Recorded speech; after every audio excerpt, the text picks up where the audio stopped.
Hey everyone, this is Simran and welcome back to our own YouTube channel IGNOU E-पाठशाला। I hope you people are doing well। और आज के इस particular session में हम बात करेंगे DCF and non DCF techniques के बारे में। अब जिन स्टूडेंट्स को ये नहीं पता है कि ये पर्टिकुलर टॉपिक किस यूनिट के अंदर है, तो मैं उनको बता दूं कि ये टॉपिक आपका यूनिट नंबर 11 के अंदर है, that is international project appraisal में आपका एक टॉपिक है टेक्निक्स ऑफ प्रोजेक्ट अप्रेजल। उसके अंदर आपका DCF and non DCF techniques आता है। ठीक है, अब ये टॉपिक अपने में काफ़ी ज़्यादा इंपॉर्टेंट है क्योंकि अगर आप प्रीवियस ईयर पेपर उठा के देखेंगे तो आपको क्वेश्चंस इसमें से मिल जाएंगे। लेकिन अगर इस बार के पेपर के पैटर्न की बात करूं तो हो सकता है ये क्वेश्चन पूछा भी जाए, हो सकता है ना भी पूछा जाए। लेकिन आपका काम क्या है, इस टॉपिक को अच्छे से पढ़ के जाना, क्योंकि अगर पूछा जाएगा तो ये 20 मार्क्स में डेफिनेटली आ जाएगा। ठीक है, और इससे पहले की वीडियो में हमने डिस्कस किया था CAPM मॉडल के बारे में, that is capital asset pricing model, और साथ ही हमने डिस्कस किए थे टाइप्स ऑफ एक्सपोजर के बारे में, that is transaction exposure, translation exposure and economic exposure. तो अगर आप में से किसी ने इस वीडियो को नहीं देखा है, इसको जरूर से देख लीजिएगा। इसकी वजह ये है कि जो आपका CAPM मॉडल है ये आपका शॉर्ट नोट्स में पूछ लिया जाता है। ठीक है, तो यहाँ पर ये टॉपिक मिलने के काफ़ी ज़्यादा चांसेस हैं। साथ ही अगर टाइप्स ऑफ एक्सपोजर की यहाँ पर बात करूँ तो ट्रांजैक्शन और ट्रांसलेशन एक्सपोजर के बीच में डिफरेंस भी बहुत बार पेपर में आया है। तो इस वीडियो को गलती से भी स्किप मत करिएगा, इसको ज़रूर से देख लीजिएगा। इसका लिंक मैं ऊपर आपको आई बटन में शेयर कर दूंगी। ठीक है, तो चलिए बिना किसी देर के अपने सेशन को स्टार्ट करते हैं। तो DCF and non DCF techniques को स्टार्ट करने से पहले हम सबसे पहले ये जान लेते हैं कि इंटरनेशनल प्रोजेक्ट अप्रेजल होता क्या है, या फिर प्रोजेक्ट अप्रेजल का मतलब क्या है। क्योंकि कोई भी चैप्टर पढ़ने से पहले उसके बारे में जानना जरूरी है, तब उसके आगे टॉपिक्स को हम क्लियर कर पाएंगे। ठीक है ना। देखिए, प्रोजेक्ट अप्रेजल को समझने के लिए यहाँ छोटा सा एग्जाम्पल कंसिडर करती हूँ। मान लेते हैं कि अब गर्मी आने वाली है ना, समर्स आ रहे हैं, तो आपको एयर कंडीशनर खरीदना है। ठीक है, क्योंकि गर्मी सबको पता है बहुत ज़्यादा पड़ती है। ठीक, अब अगर आपको एयर कंडीशनर खरीदना है तो आप क्या करते हैं, डिफरेंट शॉप्स पे जाते हैं, डिफरेंट कंपनी के AC देखते हैं। सबसे पहले तो आप ये क्लासिफाई करते हैं कि आपको स्प्लिट चाहिए या विंडो AC चाहिए। फिर दूसरी चीज़ ये देखते हैं कि हमारे बजट के अकॉर्डिंग कौन सा सूटेबल पड़ेगा, है ना, कौन सा ईजी पड़ेगा, कौन सा चीप पड़ेगा। ठीक, फिर हम क्या करते हैं, डिफरेंट कंपनीज के जो AC उनको कंपेयर करते हैं। अगर हमारा बजट है, मान लेते हैं सपोज हमारा बजट है 25K का, 25,000 का, तो उस रेंज में जितनी भी कंपनीज के AC हैं उनको कंपेयर करेंगे, देखेंगे कि किसका ज़्यादा अच्छा है, किसका कम अच्छा है, किस में फीचर्स ज़्यादा हैं, ठीक है, किस में फैसिलिटीज़ ज़्यादा हैं, किस में हमको फ्री सर्विसेज मिल रही। तो ऐसे तमाम फैक्टर्स हैं जिनको हम कंसिडर करते हैं, उसके बाद ही हम परचेज करते हैं, है ना। तो इसका क्या मतलब हुआ कि हमने डिफरेंट फैक्टर्स को यहाँ पर कंसिडर किया, उसके बाद ही हमने उसमें इन्वेस्टमेंट करने का सोचा। क्योंकि अगर मैं 25K की भी बात करूँ तो ये भी एक छोटा अमाउंट नहीं है, ठीक ठाक अमाउंट होता है। अगर कोई बहुत ही लो फैमिली है तो एक तरह से कह सकते हैं कि उनकी ये इनकम हो जाती है ना, अगर कहा जाए। तो अगर हम कहीं भी इन्वेस्टमेंट करते हैं और कोई बड़ा इन्वेस्टमेंट करते हैं तो हम डिफरेंट फैक्टर्स को कंसिडर करते हैं, उसके बाद ही इन्वेस्टमेंट करते हैं। ठीक, सिमिलरली जो कंपनीज होती हैं वो भी क्या करती हैं, अगर उनको डिफरेंट प्रोजेक्ट्स में इन्वेस्टमेंट करना है तो वो भी कई फैक्टर्स को कंसिडर करती हैं, उसके बाद ही इन्वेस्टमेंट करने का सोचती हैं। ठीक है, जैसे कि मान लेते हैं कि यहाँ पर दो प्रोजेक्ट हैं, एक प्रोजेक्ट A है और एक प्रोजेक्ट B है। अब कंपनी को यहाँ पर चूज करना है कि वो कौन सा प्रोजेक्ट एक्सेप्ट करना चाहती है, तो वो अपने डिफरेंट फैक्टर्स को कंसिडर करेगी। सबसे पहले क्या देखेगी कि हमको किस प्रोजेक्ट से रिटर्न ज़्यादा आ रहा है, दूसरा चीज़ रिस्क कहाँ पर कम इन्वॉल्व है। ठीक, तीसरी चीज़ यहाँ पर ये देखेगी कि जो हमारे पास रिसोर्सेज हैं उतने रिसोर्सेज में हम सबसे बेस्ट क्या कर सकते हैं ना। तो कंपनीज में डिफरेंट प्रोजेक्ट्स को पहले एनालाइज करती हैं, अपने फैक्टर्स को कंसिडर करती है, उसके बाद ही इन्वेस्टमेंट करती है। क्योंकि ये इन्वेस्टमेंट हमारा बड़ा होता है तो हम इसको रिवर्स नहीं कर सकते हैं। ठीक है, सो प्रोजेक्ट अप्रेजल में हमारा जो भी इन्वेस्टमेंट होता है वो कैसा होता है, इररिवर्सिबल होता है। कैसा होता है, इररिवर्सिबल इन नेचर। इसको हम रिवर्स नहीं कर सकते क्योंकि यहाँ पर जो इन्वेस्टमेंट का अमाउंट है वो ज़्यादा है। और हमने अगर किसी एक प्रोजेक्ट में अगर इन्वेस्टमेंट कर दिया, वो प्रोजेक्ट को हमने प्रॉपरली एनालाइज नहीं किया था, तो हमको काफ़ी बड़ा लॉस यहाँ पर हो जाएगा। ठीक है, तो इसीलिए ये टॉपिक बेसिकली मैं कह सकती हूँ, ये टॉपिक आपका कैपिटल बजटिंग के अंदर आता है। ठीक है, आपकी बुक में ऐसा दिया नहीं है, लेकिन ये टॉपिक आपका कैपिटल बजटिंग के अंदर आता है। कैपिटल बजटिंग यही बोलता है कि ये इरिवर्सिबल इन नेचर होता है, आप इसको कभी भी रिवर्स नहीं कर सकते। इसलिए जो भी कंपनीज जब भी इन्वेस्टमेंट करती हैं किसी प्रोजेक्ट में भी, तो वो सारे फैक्टर्स को कंसिडर करती हैं, उसके बाद ही इन्वेस्टमेंट करती हैं। ठीक है ना। तो project appraisal is the structured process of assessing the viability of a project or proposal. It involves calculating the feasibility of the project before committing resources to it. कितना ज़्यादा वो feasible है तभी वो अपने resources उसमें लगाएगी। ठीक है, so it is a tool that companies use for choosing the best project that would help them to attain their goal. ठीक है, आई होप अभी आपको लाइन क्लियर हुई होगी। So project appraisal often involves making comparison between various options and this done by making use of any decision technique और economic appraisal technique. और यही जो कंपैरिजन किया जाता है वो किसके बेसिस पे किया जाता है, जो हमारी टेक्निक्स हैं जिनके बारे में हम आगे पढ़ेंगे। ठीक, so project appraisal is a tool which is also used by companies to review the projects completed by it.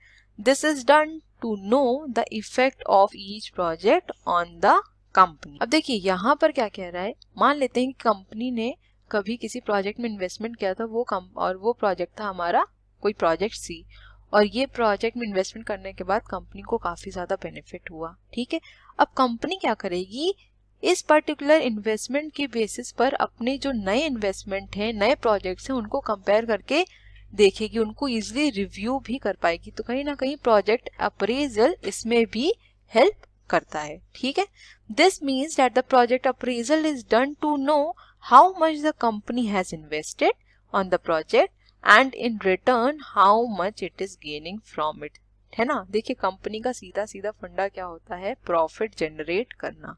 मैं जितना भी इन्वेस्टमेंट करूं मुझे उससे ज्यादा वापस आना चाहिए। है ना, अगर आप कहीं भी खुद भी अगर आप इन्वेस्टमेंट करते हैं, आपने म्यूचुअल फंड में पैसा लगा दिया, तो आपने जो भी अमाउंट लगाया है आप क्या एक्सपेक्ट करते हैं कि उस अमाउंट से ज्यादा हमको रिटर्न में मिले। ठीक है, तो कंपनी का भी यहाँ पर यही फंडा होता है। ठीक, अब नेक्स्ट बात कर लेते हैं डिसीजन की। अब देखिए ये डिसीजन कैसा, अभी मैंने आपको बताया था कि कंपनी के पास दो प्रोजेक्ट हैं, प्रोजेक्ट ए और प्रोजेक्ट बी। अब कंपनी यहाँ पर दोनों की जो भी प्रोजेक्ट की रिक्वायरमेंट्स है और जो भी फैक्टर्स उनको कंसिडर करेगी, और फिर उसके बाद देखेगी कि किस प्रोजेक्ट को एक्सेप्ट करना है और किस प्रोजेक्ट को रिजेक्ट करना है। तो यहाँ पर इसी डिसीजन की बात हो रही है। ठीक है, so if a proposal is accepted the firm invest in it and if rejected the firm does not invest in it. है ना, ये तो बहुत ही सीधी सी बात है। अगर हमने एक्सेप्ट कर लिया इसका मतलब है कि कंपनी उस पर्टिकुलर प्रोजेक्ट में क्या करेगी, इन्वेस्टमेंट करेगी, और अगर हमने प्रपोजल को रिजेक्ट कर दिया है इसका मतलब ये है कि कंपनी उसमें इन्वेस्टमेंट करने को तैयार नहीं है। ठीक, generally proposals that yield a rate of return greater than, यहाँ पे बहुत ध्यान से पढ़िएगा, अ rate of return greater than certain required rate of return or cost of capital are accepted and others are rejected. वही चीज तो मैंने आपको बताई, अगर हमको जैसे हमने जितना भी इन्वेस्टमेंट किया, मान लो 1 करोड़ का इन्वेस्टमेंट किया, और अगर हमने यहाँ पर प्रोजेक्ट ए को कंसिडर किया है और हमको लग रहा है कि फ्यूचर में हमें ये अमाउंट तो मिल ही जाएगा प्लस इससे ज्यादा अमाउंट हम गेन कर सकते हैं, तो कंपनी क्या करेगी, इसी में ही इन्वेस्टमेंट करने को तैयार होगी। बाकी जितने भी प्रोजेक्ट्स हैं उनको क्या कर देगी, रिजेक्ट कर देगी। ठीक है, all independent projects are accepted. ठीक है, यहाँ पर एक चीज ध्यान देने वाली ये है कि जो भी हमारे इंडिपेंडेंट प्रोजेक्ट्स होते हैं उनको ही एक्सेप्ट किया जाता है। अब इंडिपेंडेंट प्रोजेक्ट्स का क्या मतलब हुआ, मतलब ये कि कोई प्रोजेक्ट अगर ए बी है तो ऐसा ना हो कि अगर हमने ए को एक्सेप्ट किया है तो इनडायरेक्टली हमने बी को भी एक्सेप्ट कर लिया, ऐसा नहीं हो सकता। अगर हमने ए को एक्सेप्ट किया है इसका मतलब हमने बी को रिजेक्ट किया है। ठीक है, so independent projects are projects that do not compete with one another in such a way that acceptance gives a fair possibility of acceptance of another. ठीक है ना, वरना फिर वो क्या हो जाएंगे, आपके डिपेंडेंट प्रोजेक्ट्स हो जाएंगे। ठीक है, तो यहाँ पर सिर्फ इंडिपेंडेंट प्रोजेक्ट्स को ही एक्सेप्ट किया जाएगा। नेक्स्ट है mutually exclusive project decision. So mutually exclusive project compete with other projects in such a way that the acceptance of one will exclude the acceptance of other projects। ठीक है, देखिए example लेते हैं। मान लेते हैं कि यहाँ पर कोई एक कंपनी है XYZ, ठीक है, और उसका बजट है उसका $50,000 का। ठीक, अब यहाँ पर उसके पास 3 प्रोजेक्ट है A, B और C।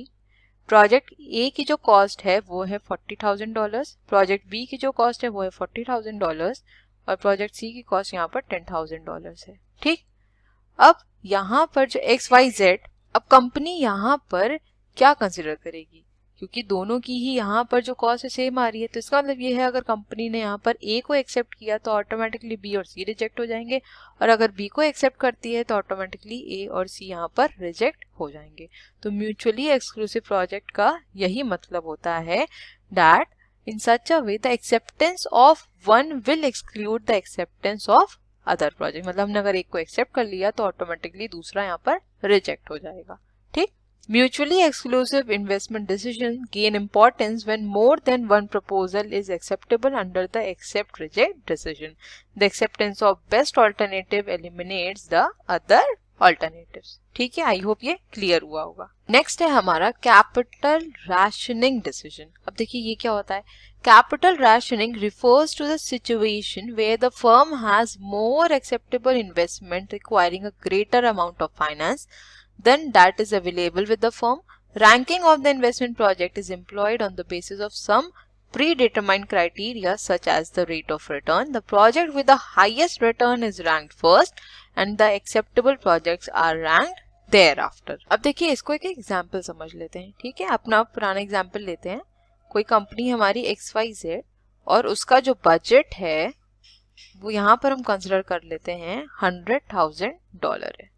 ठीक है, अब यहाँ पर कंपनी के पास काफी प्रोजेक्ट्स हैं इन्वेस्ट करने के लिए।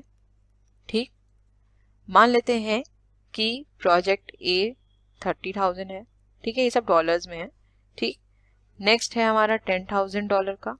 ठीक, नेक्स्ट है $20,000, फिर नेक्स्ट प्रोजेक्ट है $25,000, नेक्स्ट है हमारा $7,000 और लास्ट है $8,000। ठीक है, अब कंपनी का बजट कितना है, $100,000 का है। ठीक, अब देखिए वापस यहाँ पर लाइन पे आइए और पढ़िए क्या लिखा है। Capital rationing refers to the situation where the firm has more acceptable investments requiring a greater amount of finance than it is available with the firm. So ranking of the investment project is employed on the basis of some predetermined criteria. The project with the highest return is ranked first and the acceptable projects are ranked thereafter. ठीक है, तो जिस भी project का return सबसे ज्यादा होगा उसको हम यहाँ पर रैंक 1 करेंगे। तो सबसे ज्यादा कौन सा है, तो यहाँ पर हमको ये पता चल रहा है कि जो 30,000 है ये सबसे ज्यादा है। इसके बाद कौन सा प्रोजेक्ट है हमारा, प्रोजेक्ट डी। ठीक, नेक्स्ट कौन सा है हमारा, प्रोजेक्ट सी हो जाएगा। ठीक है, फिर इसके बाद नेक्स्ट प्रोजेक्ट कौन सा जाएगा, प्रोजेक्ट बी लास्ट, फिर उसके बाद सेकंड लास्ट आएगा हमारा एफ और लास्ट में आ जाएगा प्रोजेक्ट ई। तो अगर हम इसको पूरा कैलकुलेट करेंगे तो ये 1 लाख हो रहा है। हो सकता है यहाँ पर कुछ अमाउंट आपका मान लेते हैं ये 10,000 था होता तो इसको हम कंसिडर ना करते क्योंकि ये हमारे बजट के बाहर चला जाता। ठीक है, तो कैपिटल राशनिंग बेसिकली क्या होता है कि फर्म के पास जितना भी बजट है, फर्म के पास जितना भी पैसा है उसके अकॉर्डिंग ही वो प्रोजेक्ट्स को क्या करेगी, रैंक प्रोवाइड करेगी। जिसमें उसको हाईएस्ट रिटर्न मिलेगा उसको रैंक 1 कर देगी और बाकी जितने भी हमारे एक्सेप्टेबल प्रोजेक्ट्स होंगे उनको उनके रिटर्न के अकॉर्डिंग ही रैंक कर दिया जाएगा। ठीक है, आई होप एग्जाम्पल से ये चीज क्लियर हो गई होगी। अब डिस्कस कर लेते हैं टेक्निक्स ऑफ प्रोजेक्ट अप्रेजल। ठीक है, तो 2 तरीके की टेक्निक्स यहाँ पर बात करी गई है। एक है आपकी डिस्काउंटिंग क्राइटेरिया और एक आपका नॉन डिस्काउंटिंग क्राइटेरिया, जिसको आपके बुक में लिखा हुआ है DCF, that is discounted cash flow technique, और ये है आपकी non discounted cash flow technique. ठीक है, अब सबसे पहले आपको ये चीज पता होनी चाहिए कि डिस्काउंटेड कैश फ्लो टेक्निक्स में कौन सी टेक्निक्स आएंगी और नॉन डिस्काउंटेड कैश फ्लो में, क्योंकि स्टूडेंट्स को आधा कंफ्यूजन तो इसी में हो जाता है कि कौन सी टेक्निक किसके अंदर आनी है। ठीक, तो अगर मैं सबसे पहले डिस्काउंटेड कैश फ्लो टेक्निक की बात करूं तो इसमें आता है आपका नेट प्रेजेंट वैल्यू, जिसको हम शॉर्ट में NPV भी कहते हैं। ठीक है, नेक्स्ट है बेनिफिट कॉस्ट रेशियो, जिसको हम प्रॉफिटेबिलिटी इंडेक्स भी कहते हैं, लेकिन आपकी बुक में ये नहीं दिया है तो हम इसको नहीं पढ़ेंगे यहाँ पे। ठीक है, लेकिन ये इसकी टेक्निक होती है। अगर आप आगे नेट JRF की प्रिपरेशन करेंगे तो आपको ये सारी टेक्निक्स पढ़नी पड़ेंगी जो आप अभी पढ़ रहे हैं। ठीक, नेक्स्ट बात करते हैं इंटरनल रेट ऑफ रिटर्न, जिसको हम IRR भी कहते हैं। ठीक है, तो ये तीनों आपकी क्या हो गई, डिस्काउंटेड कैश फ्लो टेक्निक। और अब बात करें अगर non discounted cash flow technique की, तो इसमें हमेशा याद रखिएगा सिर्फ और सिर्फ यही दो technique non discounted cash flow में आती है, पेबैक पीरियड और अकाउंटिंग रेट ऑफ रिटर्न, जिसको ARR भी कहा जाता है। सिर्फ यही दो टेक्निक है जो नॉन डिस्काउंटिंग क्राइटेरिया या नॉन डिस्काउंटेड कैश फ्लो में आती है, बाकी जितनी है वो सब डिस्काउंटेड कैश फ्लो के अंदर आती है। ठीक, अब आपके मन में एक सवाल होगा कि मैम ये discounted cash flow non discounted cash flow का मतलब क्या होता है, इससे हम क्या समझे। देखिए, discounted cash flow technique basically time value of money को कंसिडर करती है। किसको, टाइम वैल्यू ऑफ मनी। अब इसका क्या मतलब होता है टाइम वैल्यू ऑफ मनी का। सो टाइम वैल्यू ऑफ मनी का सिंपल सा मतलब ये होता है that a rupee today is worth more than a rupee tomorrow। आज जो हमारे पास पैसा है उसकी जो कीमत, उसकी जो अहमियत है वो ज़्यादा है अगर हम उसको फ्यूचर से कंसिडर करें। इसको इस तरीके से समझिए कि मान लिया आपने $100 यहाँ पर आपके पास थे, आपने उसको इन्वेस्ट किया, ठीक है, फॉर 1 ईयर। ठीक, और कितने रेट पे, मान लेते हैं 5% पे, तो आपको 1 ईयर के बाद यहाँ पर कितना मिलेगा, 105 मिलेगा। तो अभी आपके लिए सबसे ज्यादा कीमती क्या चीज होगी, सबसे ज्यादा जो इम्पोर्टेंस रखे वो क्या होगा, $100, है ना, क्योंकि ये जब आप इन्वेस्ट कर देंगे तो आपको 1 साल बाद यहाँ पर सिर्फ 105 रुपए ही मिल रहा है। लेकिन अगर हम अभी प्रेजेंट का कंसिडर करें तो ये $100 ज्यादा कहीं ना कहीं कीमत रखते हैं $105 से। ठीक है, प्रेजेंट वैल्यू की अगर बात करें तो जो हमारा डिस्काउंटेड कैश फ्लो टेक्निक है ये टाइम वैल्यू ऑफ मनी को कंसिडर करता है, लेकिन जो नॉन DCF है ये टाइम वैल्यू ऑफ मनी को कंसिडर नहीं करता है। तो ये हमारी इन्वेस्टमेंट अप्रेजल टेक्निक्स भी कहलाती हैं, जो भी हमने पीछे बात करी। ठीक है, so capital budgeting is a technique for evaluating big investment projects. These are utilized by the entrepreneurs in deciding whether to invest in a particular asset or not। ठीक है, तो मैंने आपको ये स्टार्टिंग में ही बता दिया था। अब इन्हीं टेक्निक्स के बारे में हम बात करेंगे, discounted cash flow criteria and non discounted cash flow criteria. तो इसके अंदर आपके आता है NPV, benefit to cost ratio, that is आपका भी मैंने आपको बताया था PI होता है, और है आपका IRR। और नॉन डिस्काउंटेड में सिर्फ दो ही टेक्निक्स आएंगी, पेबैक पीरियड और अकाउंटिंग रेट ऑफ रिटर्न। ठीक है, अब इन सारी टेक्निक्स को एक एक करके हम डिस्कस करेंगे। तो सबसे पहले बात कर लेते हैं डिस्काउंटेड कैश फ्लो मेथड की। So discounted cash flow method और discounted cash flow analysis is a method of valuing a project, company और asset using the concept of time value of money. इसीलिए मैंने आपको पहले बता दिया कि टाइम वैल्यू ऑफ मनी क्या होता है, क्योंकि ये सबसे बड़ा डिफरेंस, अगर आपसे कभी भी पूछा जाए कि DCF and non DCF technique के बीच सबसे बड़ा डिफरेंस क्या है, वो यही है कि DCF आपका टाइम वैल्यू ऑफ मनी को कंसिडर करता है लेकिन नॉन DCF नहीं करता है। ठीक, so all future cash flows are estimated and discounted by using cost of capital to give their present values. ठीक है, तो इनको इसीलिए यहाँ पर कंसिडर करते हैं। अगर हम टाइम वैल्यू ऑफ मनी को कंसिडर कर रहे हैं तो इसका मतलब क्या हुआ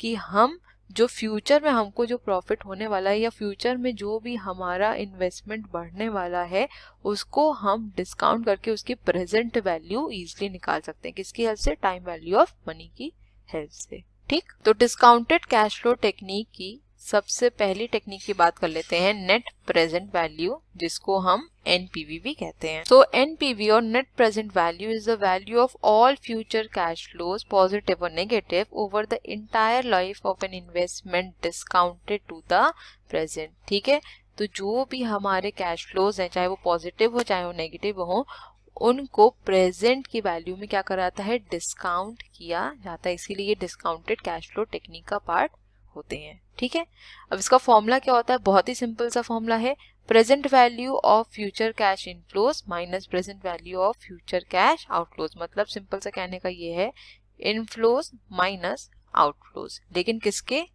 प्रेजेंट। ठीक है, present value of future cash, मतलब फ्यूचर में हमको जो भी पैसा मिलने वाला है हम क्या करते हैं, उसको डिस्काउंट कर देते हैं और उसकी प्रेजेंट वैल्यू कोट कर लेते हैं, और उसी में फिर जो प्रेजेंट वैल्यू आती है उसके इनफ्लो और उसका आउटफ्लो को जब माइनस करते हैं तो जो हमारे पास निकल के आता है वो आता है नेट प्रेजेंट वैल्यू। अब नेक्स्ट यहाँ पर बात आती है इसके एक्सेप्टेंस और रिजेक्शन रूल की। तो अगर हमारा एनपीवी ग्रेटर देन 0 आता है तो हम अपने प्रोजेक्ट को एक्सेप्ट कर लेंगे। मान लेते हैं कि हमने फॉर्मूला लगा के निकाला और हमारा एनपीवी 1 आ गया, 1.5 आ गया, तो ये ऑब्वियसली बात है 0 से आता है तो हम यहाँ पर प्रोजेक्ट को क्या कर लेंगे, एक्सेप्ट कर लेंगे। ठीक, लेकिन अगर हमारा एनपीवी लेस देन 0 आ गया तो हम यहाँ पर अपने प्रोजेक्ट को क्या कर देंगे, रिजेक्ट कर देंगे। ठीक, और अगर एनपीवी हमारा 0 के इक्विवेलेंट आ जाता है तो ये कंपनी पर डिपेंड करता है कि वो इस प्रोजेक्ट को एक्सेप्ट करे या फिर वो रिजेक्ट करे। ठीक है, जब वैल्यू ग्रेटर आएगी तब एक्सेप्ट कर लेंगे, जब कम आएगा हमारा एनपीवी 0 से तब उसको रिजेक्ट कर देंगे, और अगर इक्वल आ जाएगा 0 के तो ये कंपनी के ऊपर पूरी तरीके से रहेगा कि उसको एक्सेप्ट करना है या रिजेक्ट करना है। ठीक है ना। अब नेक्स्ट है why NPV is best measure. देखिए, ये क्वेश्चन आपके पेपर में पूछा गया है कि DCF and non DCF techniques के बारे में बताइए, उसके मेरिट्स एंड डीमेरिट्स के बारे में बताइए, और साथ ही कौन सा मेथड या टेक्निक बेस्ट है और क्यों। तो अगर ऐसा क्वेश्चन आएगा तो वहां पर आपको ये लिखना है कि जो एनपीवी टेक्निक है वो बेस्ट होती है। ठीक है, और यहाँ पर इसका कंपैरिजन चार्ट भी दिया हुआ है। अब आप इसको मत पढ़िएगा, ठीक है, क्योंकि आपकी बुक में प्रॉफिटेबिलिटी इंडेक्स के बारे में नहीं दिया है। ठीक, तो हम इन्हीं दोनों को कंसिडर करेंगे, लेकिन अभी हमने ना ही आईआरआर समझा है और ना ही पीवीपी समझा है, तो सबसे पहले उसको डिस्कस कर लेते हैं, फिर वापस हम इस स्लाइड पे आएंगे, तब आपको ये और अच्छे से क्लियर हो जाएगी। ठीक, अब नेक्स्ट डिस्कस कर लेते हैं इंटरनल रेट ऑफ रिटर्न के बारे में, जो है आपका आईआरआर। ठीक, so internal rate of return is the interest rate at which the net present value of all cash flows both positive and negative from a project और investment is equal to 0। तो IRR क्या होता है, basically एकदम simple word में बताऊं तो जब एनपीवी हमारा इक्वल टू 0 हो जाता है तब हम उसी सिचुएशन को क्या कहते हैं, आईआरआर कहते हैं। ठीक है, so IRR is the interest rate at which the net present value of all cash flows from a project और इन्वेस्टमेंट इक्वल 0। ठीक, तो internal rate of return is used to evaluate the attractiveness of a project और investment. If the IRR of a new project exceeds the company's required rate of return, then the project is desirable। ठीक है, इस line को अच्छे से देखिएगा कि क्या बोल रहा है कि जो भी हमारा नया प्रोजेक्ट है अगर वो कंपनी के रिक्वायर्ड रेट ऑफ रिटर्न से ज़्यादा रिटर्न देता है तो वो प्रोजेक्ट कैसा है, डिजायरेबल है। डिजायरेबल का क्या मतलब हो गया कि हम इस प्रोजेक्ट को एक्सेप्ट कर लेंगे। ठीक, if IRR falls below the required rate of return, the project should be rejected। ठीक, now this technique is also known as yield on investment, marginal productivity of capital, marginal efficiency of capital, rate of return and time adjusted rate of return and so on। ठीक है, तो इस technique को इतने नाम से जाना जाता है। ठीक, so a general rule of thumb is that IRR value cannot be derived analytically। Instead, IRR must be found by using mathematical trial and error method। और यही इस पर्टिकुलर मेथड का, ये टेक्निक का सबसे बड़ा ड्रॉबैक है, ये ट्रायल एंड एरर मेथड के बेसिस पे काम करता है। ठीक है, तो ये टेक्निक इतनी ज़्यादा सक्सेसफुल इसीलिए नहीं हो पाई। ठीक, क्योंकि अगर आपको कुछ इन्वेस्टमेंट का इंटरेस्ट निकालना है कि कितना रेट ऑफ रिटर्न है या फिर हमें कितना फ़ायदा हो रहा है, तो आपको बार बार इसकी वैल्यूज़ क्या करनी पड़ेगी, हिट एंड ट्रायल मेथड से, ट्रायल एंड एरर मेथड से लगानी पड़ेगी, जो कि काफ़ी ज़्यादा टाइम लेगी। ठीक, तो इसलिए ये मेथड इतना सुटेबल नहीं होता है। ठीक है ना। अब यहाँ पर मैंने आपको इसके एडवांटेजेस और डिसएडवांटेजेस दोनों दे दिए हैं।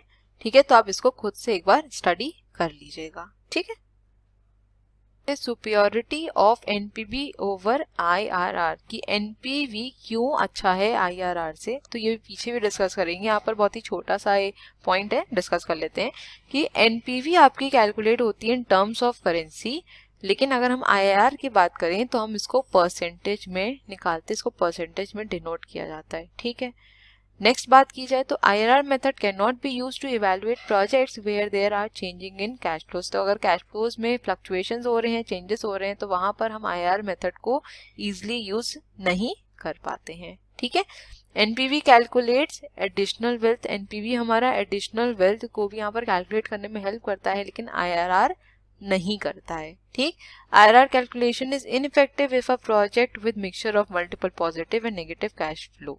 ठीक है, तभी मैंने आपको बताया कि कैश फ्लो में अगर चेंजेस हो रहे हैं, कुछ कैश फ्लोज हमारे पॉजिटिव है, मतलब कुछ कैश फ्लो हमारा आ रहा है, कुछ जा रहा है, तो अगर ऐसे कुछ फ्लक्चुएशंस होंगे या मिक्सचर होगा तो वहां पर आईआरआर को कैलकुलेट करना थोड़ा सा डिफिकल्ट हो जाएगा। ठीक, और लास्ट पॉइंट है इसका फ्लेक्सिबिलिटी। तो जो हमारा एनपीवी है वो काफी ज्यादा फ्लेक्सिबल है, लेकिन आईआरआर की सबसे बड़ी दिक्कत मैंने आपको बताई कि ट्रायल एंड एरर मेथड के बेसिस पे काम करता है, तो काफी ज्यादा हेक्टिक हो सकता है।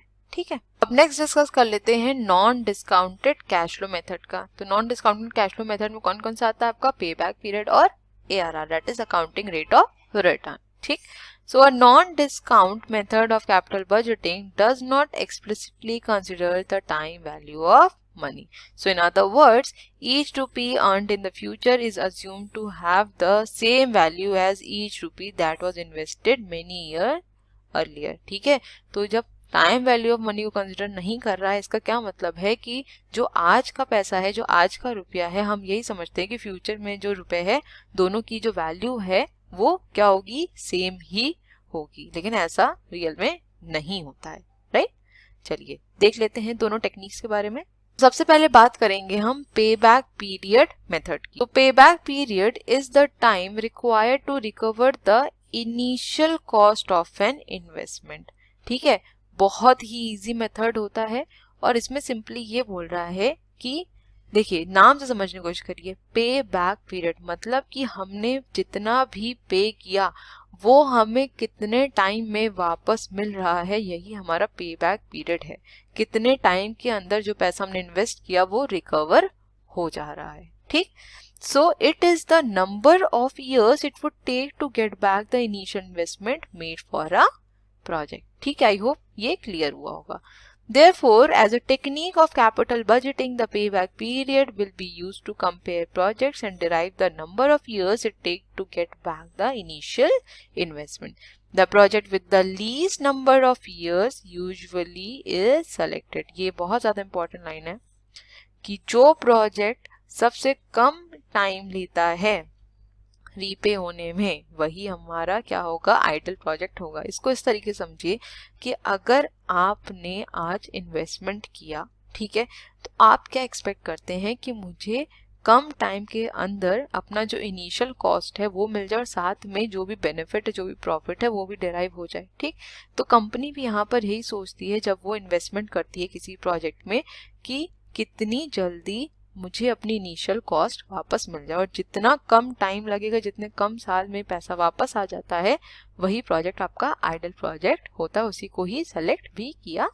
जाता है। ठीक, तो इसका फॉर्मूला क्या है, payback period is equal to total outflow और initial investment upon inflow every year और नेट एनुअल कैश इनफ्लोज। ठीक है, थोड़ा सा आगे पीछे हो गया, यहाँ पर मैं लिख देती हूँ कि ये फॉर्मूला एग्जैक्टली यही है, total outflow upon inflow every year.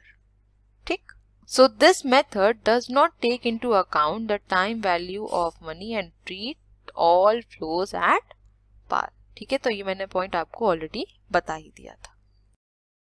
अब पे बैक पीरियड को हम एक एग्जाम्पल समझ लेते हैं तो ये आपको अच्छे से क्लियर हो जाएगा। ठीक है, तो यहाँ पर बोल रहा है कि जो हमारा इनिशियल कैश इन्वेस्टमेंट है वो है $1 मिलियन का। ठीक है, और इसके साथ जो हमारे कैश फ्लो पैटर्न है 1 से 5 साल का यहाँ पर ये दिया हुआ है। ठीक है, तो इसको सीधे देख लेते हैं। तो ये हमारा क्या है, इनिशियल अमाउंट है, इनिशियल कैश इन्वेस्टमेंट है। ठीक, अब आपने क्यूमुलेटिव फ्रीक्वेंसी तो पढ़ी होगी और आपको पता भी होगा कि कैसे कैलकुलेट की जाती है। तो सबसे पहला फर्स्ट ईयर में कितना बोल रहा है 1,20,000, ठीक। तो यहाँ पर लिखा है 1,20,000। क्यूमुलेटिव कैश फ्लो में भी हम क्या करते हैं, सेम ही कॉपी कर देते हैं। नेक्स्ट सेकेंड ईयर में बोल रहा है 1,50,000, तो अब क्या करेंगे, इसको इसमें ऐड कर देंगे, है ना। यहाँ पे हो जाएगा 1,20,000 प्लस 1,50,000, तो ये आ जाएगा 2,70,000, ठीक है। इसी तरीके से आगे भी क्या करेंगे, फिर इसमें ऐड कर देंगे, ठीक। 2,70,000 में हम कितना ऐड कर देंगे, 3 लाख, तो ये आ जाएगा 5,70,000, ठीक। फिर 5 लाख ऐड कर देंगे 5,70,000 में, तो आ जाएगा ये आपका 10,70,000, और फिर लास्ट में 5 लाख ऐड कर देंगे जब हम 10,70,000 में, तो ये बन जाएगा 15,70,000, ठीक है। तो आई होप आपको क्यूमुलेटिव फ्रीक्वेंसी निकालना आता भी होगा। अब देखिए यहाँ पर हमने इन्वेस्टमेंट कितना किया था, $1 मिलियन का यहाँ पर हमने इन्वेस्टमेंट किया हुआ है, राइट। अब जो हमारी क्यूमुलेटिव कैश फ्लोज हैं, हमको उनको इस तरीके से कंसिडर करना है कि जो हमारा इनिशियल कैश इन्वेस्टमेंट है वो कब तक रिकवर हो जा रहा है ना। अभी हमने पे बैक पीरियड में क्या पढ़ा था, यही पढ़ा था कि कितने कम टाइम के अंदर हम अपना जो इनिशियल कैश इन्वेस्टमेंट है उसको कितना जल्दी हम अपने पास ले सकते हैं, उसको वापस रिट्रीव कर सकते हैं, ठीक है। तो यहाँ पर अगर आप देखें जो हमारा थर्ड ईयर है, दैट इज यहाँ पर ये जो अमाउंट दिख रहा है ये कितना है, 5,70,000 है, ठीक। और फोर्थ ईयर की यहाँ पर बात करें तो कितना अमाउंट हो रहा है, 10,70,000 हो रहा है, ठीक। तो अभी मैंने बताया कि हमारा कैश इन्वेस्टमेंट कितना है, $1 मिलियन का है, ठीक है ना। तो इसका मतलब ये है कि 3 साल तो हमको डेफिनेटली लगेगा ही लगेगा, ठीक है, लेकिन इससे ज्यादा लगेगा, है ना। 3 साल तो डेफिनेटली लगना है, लेकिन जो रेंज आ रही है वो 3 साल से 4 साल के बीच की आ रही है, ठीक है। तो अब ये जो बीच वाला है वो कैसे निकलेगा, इसको देखिए। तो पे बैक पीरियड यहाँ पर क्या हो जाएगा, W plus x minus Y upon Z. W क्या है, जो आपका ईयर है यहाँ पर, दैट इज 3, ठीक। अब x माइनस वाई क्या हुआ, ये देखिए मैंने आपको भी बताया कि हमको कितना करना है, $1 मिलियन, और यहाँ पर हमें कितना मिल पा रहा है, 5,70,000। तो इसमें इसको क्या कर देंगे, हम सब्ट्रैक्ट कर देंगे, ठीक है, और डिवाइड करेंगे z से, दैट इज 5 लाख से। क्यों, क्योंकि 3 साल में तो हमको जो अमाउंट है वो इतना तो मिल जाएगा, लेकिन जो बचा हुआ अमाउंट है वो कहाँ जाके मिल रहा है, फोर्थ ईयर के आसपास जाके। तो इसी से इसको क्या कर दिया जाएगा, डिवाइड, ठीक है। तो यहाँ पर हमने क्या लिखा, 3 प्लस इसको जब माइनस किया तो ये आ गया 4,30,000 डिवाइडेड बाय 5 लाख। तो इसको जब डिवाइड कर देंगे तो ये आ जाएगा 0.86, तो जब इसको ऐड कर देंगे तो 3.86 ईयर्स आ जाएगा। इसका मतलब ये है कि हमने जितना इन्वेस्टमेंट किया है इसको रिकवर होने में 3.86 ईयर्स लग जाएंगे, ठीक है। सो आई होप आपको पे बैक पीरियड मेथड क्लियर हो गया होगा। अब चलते हैं नेक्स्ट स्लाइड की तरफ। अब पे बैक पीरियड मेथड के एडवांटेजेस और डिसएडवांटेज यहाँ पर मैंने आपको प्रोवाइड कर दिए, ये पूरे एडवांटेजेस और ये डिसएडवांटेजेस हैं, ठीक है। तो एक बार आप इसको खुद से पढ़ लीजिएगा, ठीक। चलते हैं नेक्स्ट स्लाइड की तरफ। अब नेक्स्ट डिस्कस कर लेते हैं अकाउंटिंग रेट ऑफ रिटर्न के बारे में, जिसको हम शॉर्ट में कहते हैं ARR, ठीक है। So accounting rate of return, also known as the average rate of return और ARR, is a financial ratio used in capital budgeting. The ratio does not take into account the concept of time value of money. ARR calculates the return generated from net income of the proposed capital investment. तो इसका formula क्या होता है, average net profit upon average investment, और ये आपका percentage में return देता है। और कौन आपका परसेंटेज में रिटर्न देता था, IRR भी आपका परसेंटेज में रिटर्न देता था, ठीक है।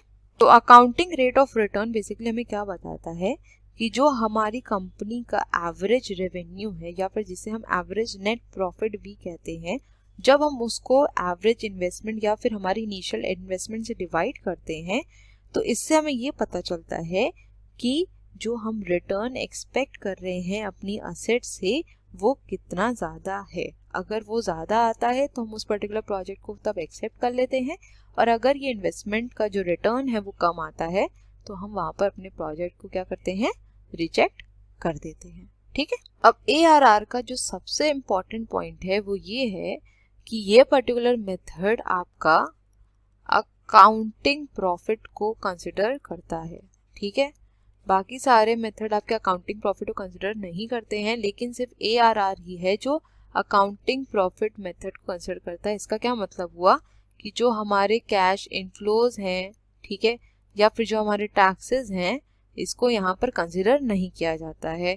और ये मेथड इसीलिए उन इन्वेस्टमेंट्स में सूटेबल नहीं होता है जहां पर हम डिफरेंट टाइम या अलग अलग तरीके से इन्वेस्टमेंट कर रहे हैं।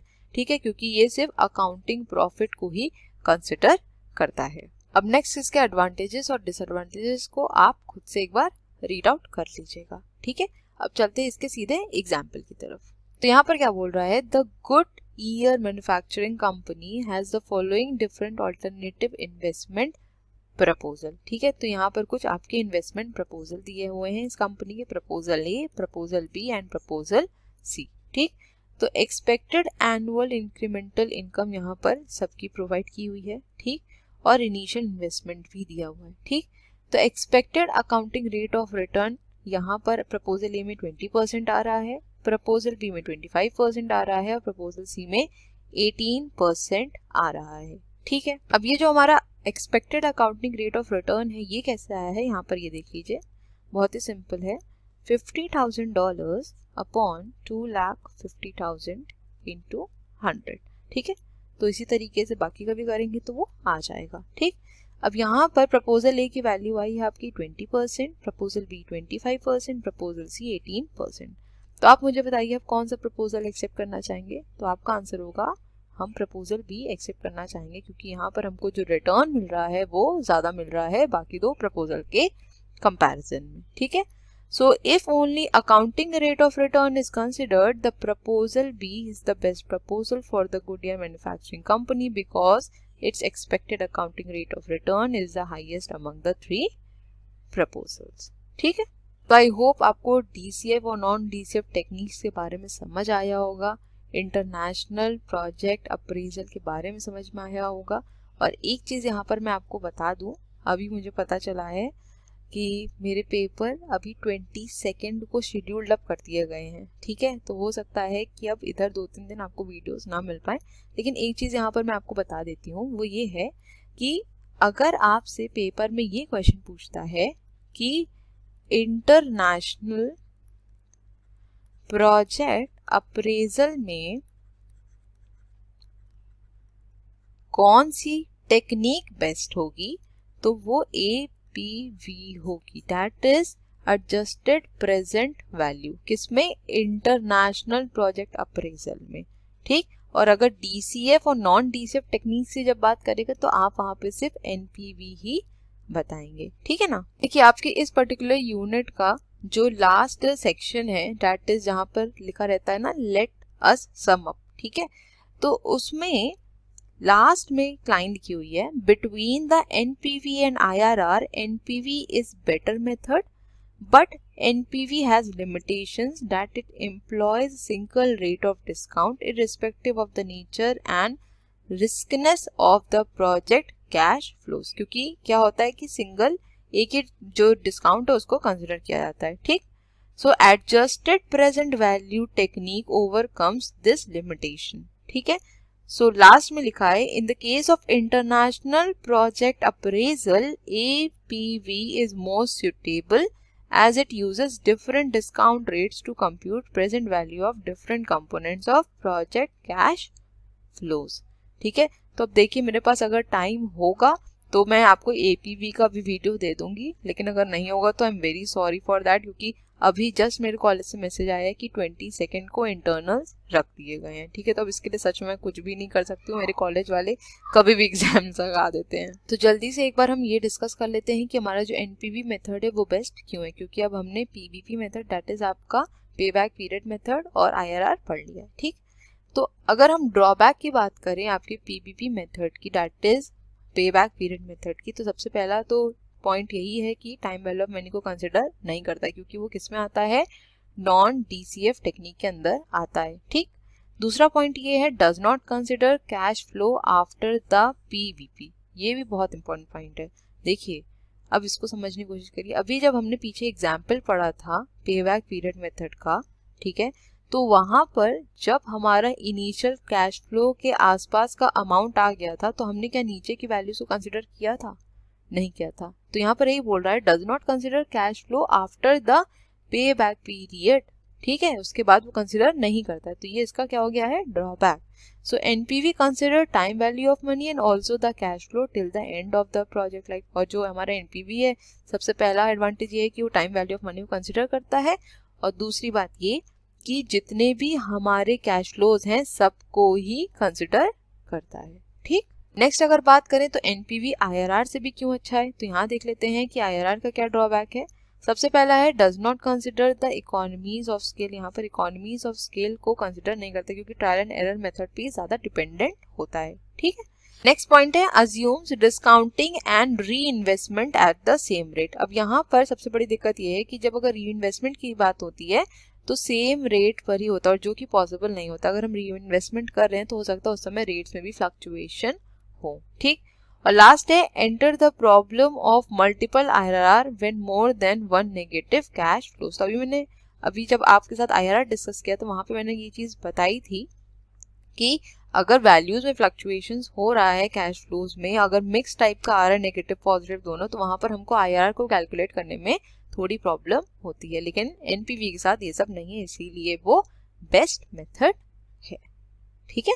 तो आई होप आपको आज का सेशन अच्छा लगा होगा, और वीडियो काफ़ी ज़्यादा बड़ी हो गई है, इसीलिए मैंने जो एडवांटेजेस और डिसएडवांटेज है उनको यहाँ पर डिस्कस नहीं किया। आप उसको अपने एंड से पढ़ लीजिएगा, पीडीएफ में सब कुछ अवेलेबल है, मैं आपको पीडीएफ भी जल्दी प्रोवाइड कर दूंगी, ठीक है। So thank you so much for watching. Please channel को लाइक शेयर और सब्सक्राइब करना मत भूलिएगा। बेल आइकन को भी ज़रूर प्रेस कर दिएगा ताकि मैं जब भी वीडियोज़ को अपलोड करूँ उसका नोटिफिकेशन आपके पास ज़रूर जाए। अपने फीडबैक्स भी दीजिएगा कि वीडियोज़ कैसी लग रही हैं, और अगर कुछ इम्प्रूवमेंट की ज़रूरत है तो बिल्कुल बताइएगा। तो मिलेंगे अपने नेक्स्ट वीडियो में। Till then stay safe, stay healthy, bye bye, take care.